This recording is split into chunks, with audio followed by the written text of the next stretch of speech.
welcome on back to the channel. Thank you so much for clicking on the video, for being here, for showing up, stopping by, stepping in. Come on in, the water's fine. Thank you so much for being here. Today we're listening to the Stone Roses. We've listened to them before. I want to be a door. But today we are listening to this track here from the same album, I Am the Resurrection, off of their self-titled debut, released in 1989. This is one of your choices. This is a viewer's choice. You guys chose this one, so we're listening to it. Recommended by Scatter Kier, Caden Richards, Gene Case, John, thank you as well. Rosenfield, I see you there as well. And I know other people have recommended it, but that's the ones that popped up immediately. So thank you guys so much for the suggestion. Let's go ahead and dive on in. Just like, let's dive straight in. We'll talk about it after. I Am the Resurrection. Here we go.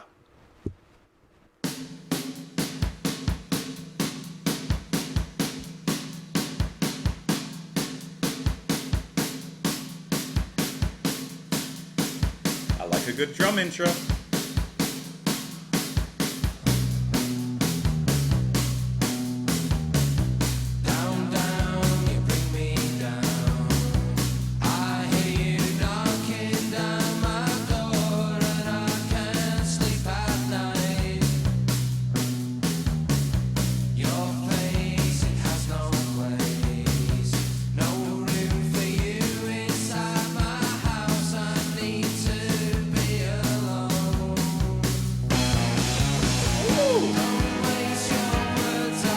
I like the way that guitar came in though.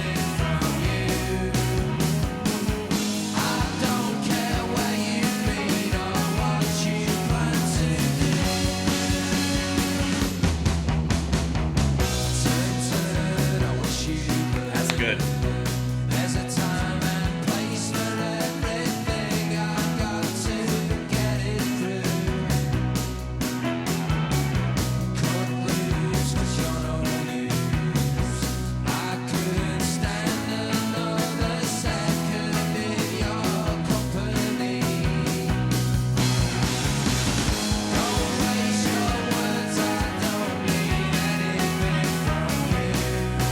Thing.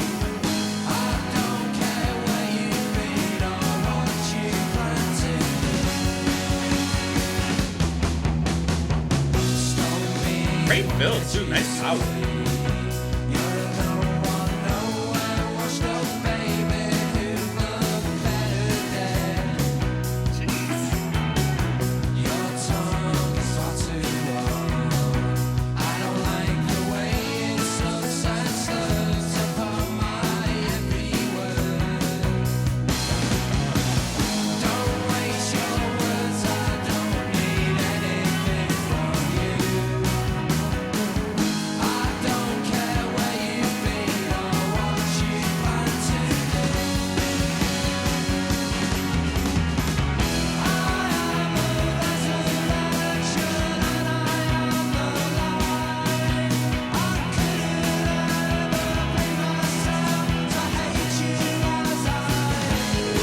Self-realization.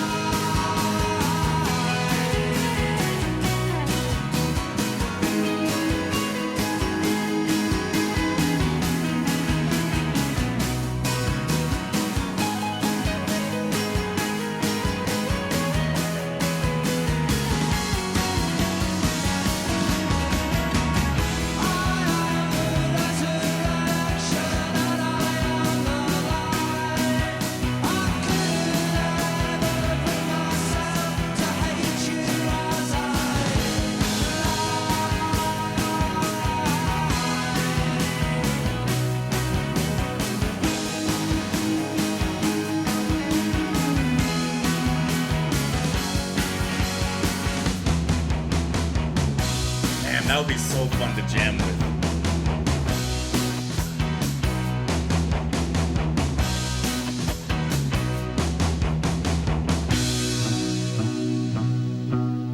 Okay. Ooh, okay.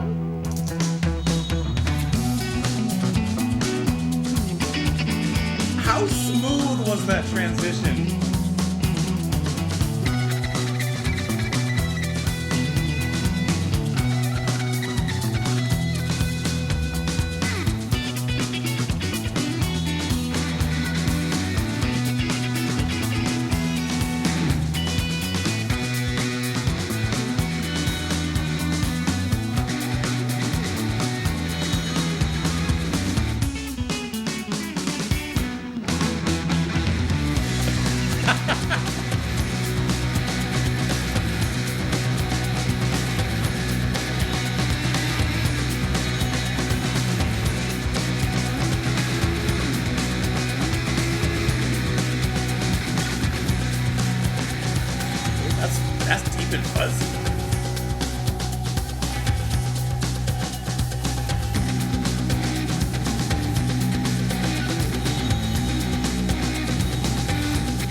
That's still not it.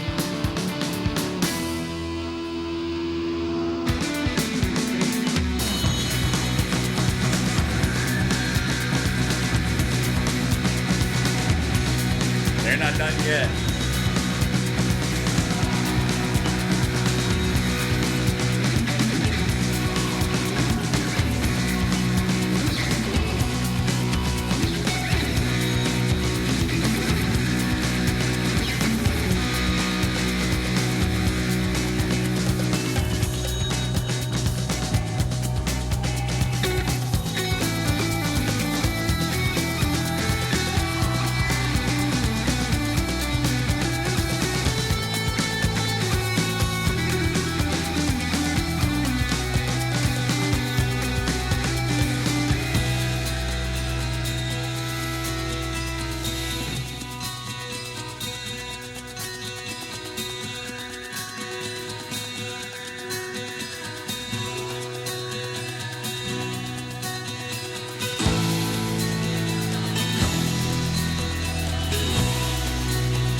Kind of like these little ghostly vocals in the back too.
Man, that was a jam. Oh man. Okay, so obviously I like the song, right? That's cool.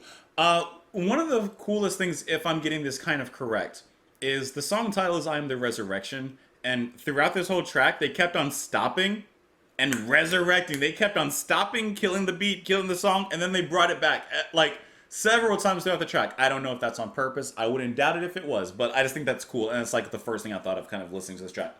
All right. In 8 minutes, you expect a band to expand. You expect a band to spread their wings, to let their musical freak flag fly, to progress, to do something within that time allotted, right? And I mean, you got it here. Because the song, the singing ended, well, I didn't really look at it, but let's just say 3-4 minutes in, like it was done. The song stopped basically and started over anew, kept on starting over anew, and each time it just came back so fun, so jammy, so powerful. Where to even start with this one? I love the intro, with the drums only, then that bass line comes in nice and fat, and then everything else eventually joins in with it. I think that's a really phenomenal way to open up the song, to open up the groove, and then you go on from there. The drumming was so fun to listen to. That's going to be Rennie, or Rini, on the drums there. Just so fun to play along with. Because I'm listening to it, and I'm basically taking the drum track out in my mind, and I'm putting myself in, and I'm like, oh, that's fun. That's fun, and there's a nice production on the drums as well, especially when the toms are hit with the baka baka. Like with those, there's a nice big round thunderous sound to accompany that, I should say. And then you have Manny on the bass guitar, just a sensational bass line.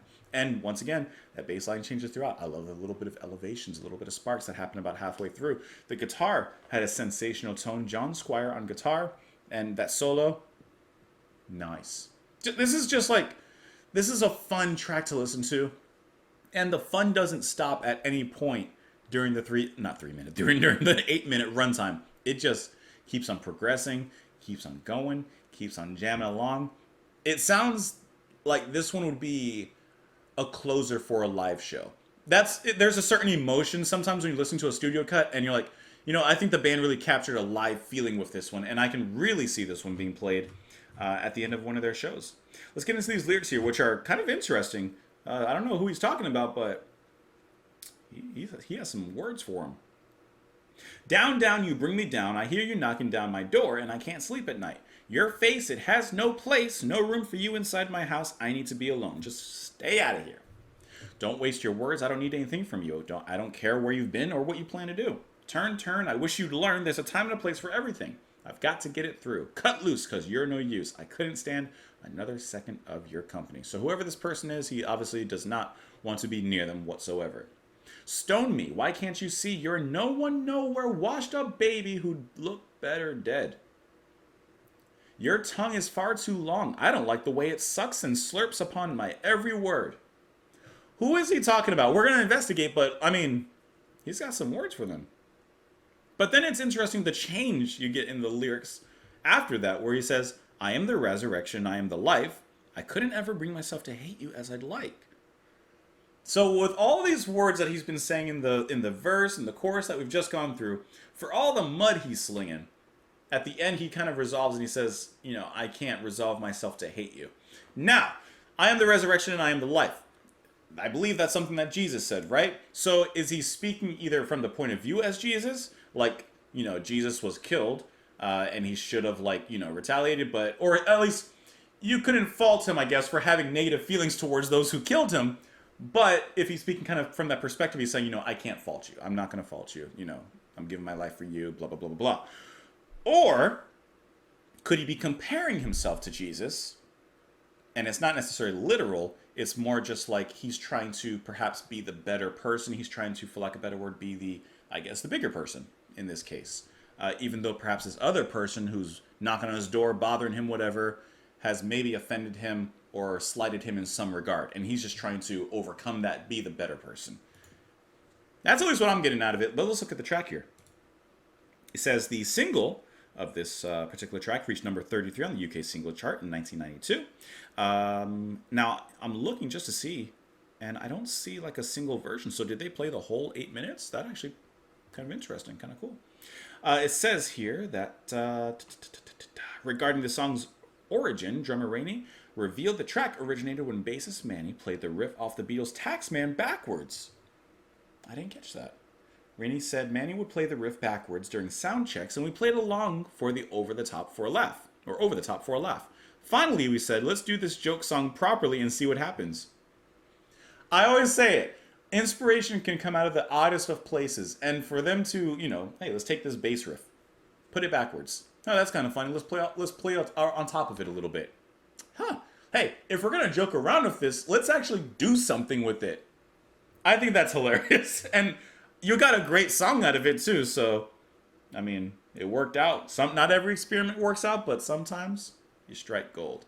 Anyways, let me know what you guys thought of the track. Thank you so much for the suggestion as well. You can let me know those thoughts in the comments below. You can follow me over on Twitter, support the channel on Patreon. Thank you so much for being here, and I will talk to you guys tomorrow. Bye.